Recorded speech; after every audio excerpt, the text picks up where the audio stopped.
Coucou! Après avoir abordé les signes de maladie dans l'émission 42, nous allons voir les maladies les plus fréquentes chez les cochons d'Inde. Je précise, même si ça devrait paraître évident à tout le monde, que rien ici ne remplace le diagnostic d'un vétérinaire. Pour chaque maladie, je vais préciser leurs symptômes et leurs causes. La liste n'est pas nécessairement exhaustive. Également, il ne faut pas s'attendre à ce que tous les symptômes s'additionnent pour conclure à une maladie. Une maladie peut apparaître avec un seul des symptômes énumérés. Via ce petit logo, je préciserai quelles maladies sont contagieuses. Ouvrez l'œil. Et je peux prévenir quand c'est contagieux? Mais oui, fais-toi plaisir.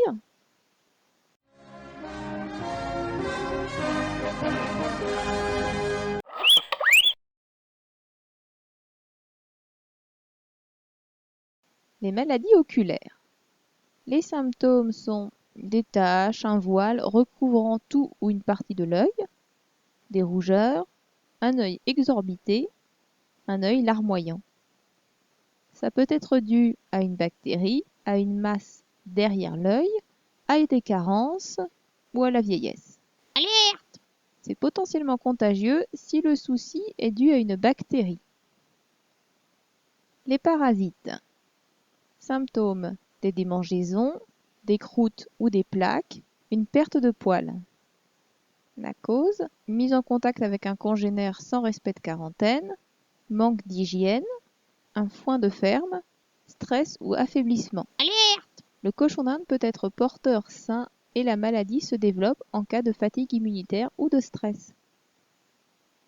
L'avis vétérinaire est impératif puisque le traitement ne sera pas le même selon la maladie. Dans tous les cas, c'est contagieux, transmissible aussi bien aux autres cochons d'Inde qu'aux autres animaux, humains compris. Donc isolez l'animal dans une pièce sans passage et lavez-vous les mains après tout contact. La chéite. Croûte aux lèvres et au nez. Les causes sont la mise en contact avec un congénère sans respect de quarantaine, un manque d'hygiène, stress ou affaiblissement. Encore une fois, le cochon d'Inde peut être porteur sain, incisive espacée, favorisant un dépôt de nourriture où des bactéries se développent. Alerte! Un animal l'ayant développé reste porteur du germe et peut le développer à nouveau en cas de stress ou de fatigue immunitaire, ce qui fait qu'il peut aussi le transmettre à un congénère, ce qui le rend contagieux. La pododermatite. La plante des pattes avant ou arrière est enflée. Il y a des rougeurs, des croûtes. Les causes sont un manque d'hygiène, un surpoids ou l'inactivité. Le sac périanal plein. C'est un amas de saleté dans le sac, qui est causé par un manque d'hygiène, de l'inactivité. Cela ne concerne que les mâles et majoritairement les mâles entiers, puisque c'est le sac formé par les testicules qui se remplit d'excréments et de saletés comme le foin, le chanvre, et qui bouche l'anus. Une prochaine émission parlera du nettoyage du sac périanal. Les problèmes respiratoires. Une respiration bruyante, rapide ou difficile, un nez qui coule, une perte de poids, de l'anorexie, des yeux exorbités, grands ouverts, des muqueuses violacées.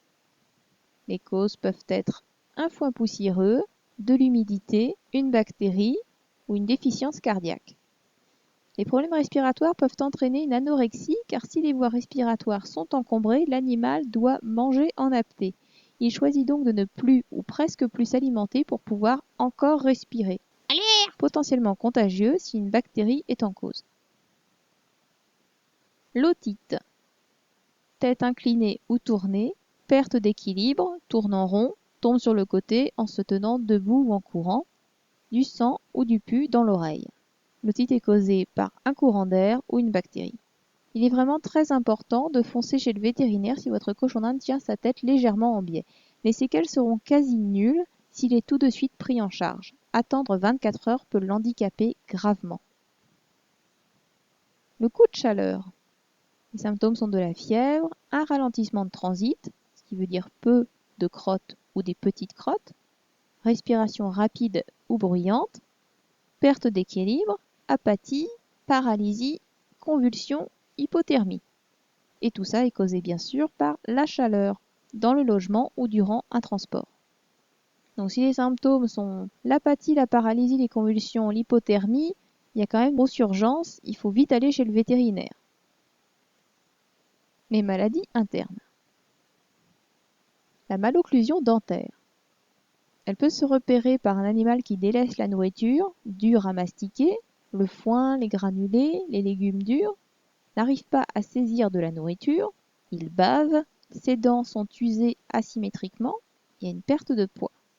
Cela est causé donc par une usure des dents insuffisante, un manque de foin ou du foin de mauvaise qualité, une alimentation inadaptée, un manque de vitamine C.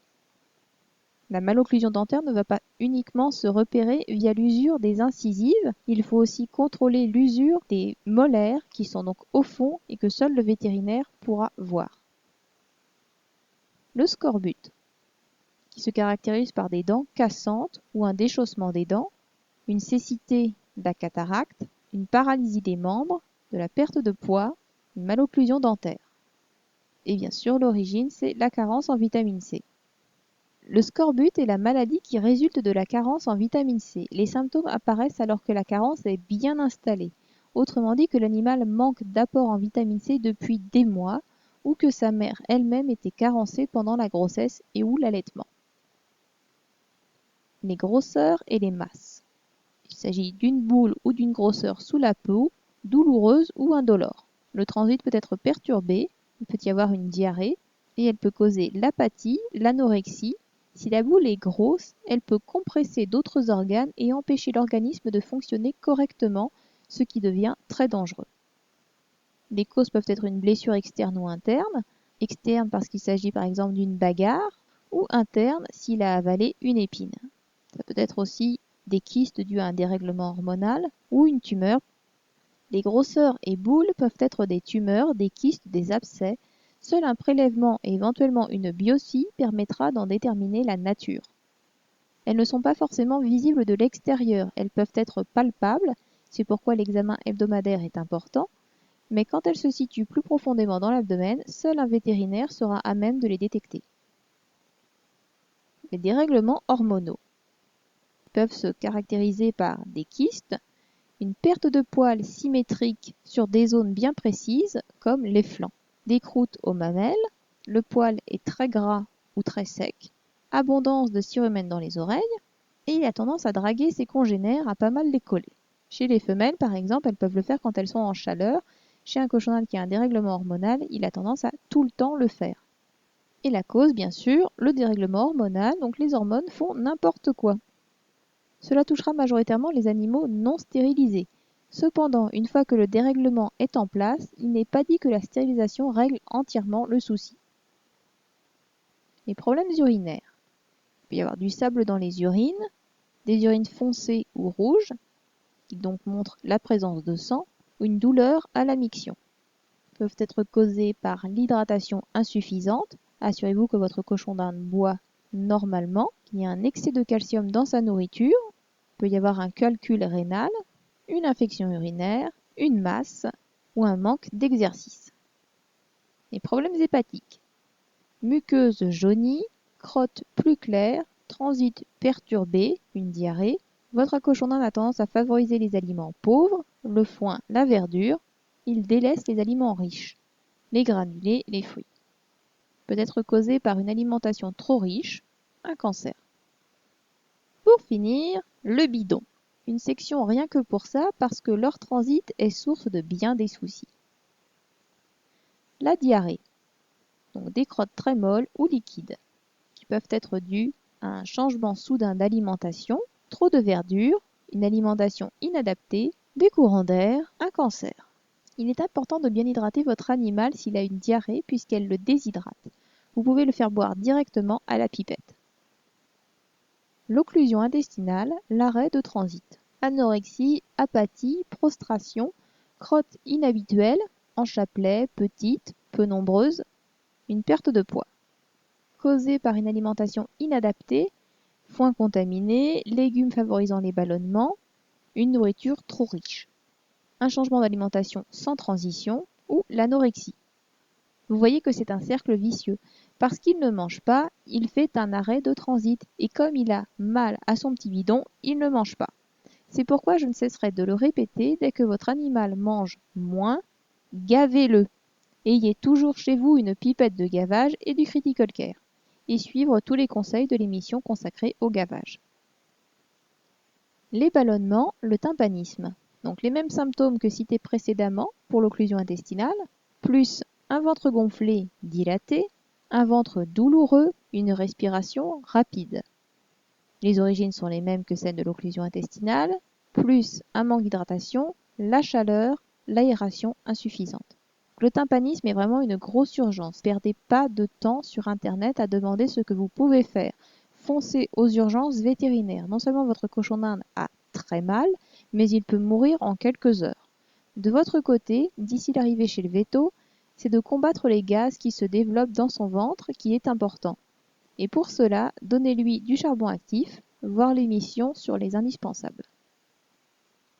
Comme toujours, on ne rigole pas avec la santé. Plus un problème est pris en charge tôt, plus le rétablissement sera rapide et garanti. Alerte! L'émission est finie. Je sais, je voulais juste le faire une dernière fois. C'est bon? Vous avez pigé?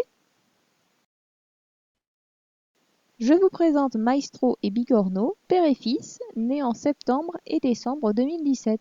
Ils sont à l'adoption chez Adopte un rongeur.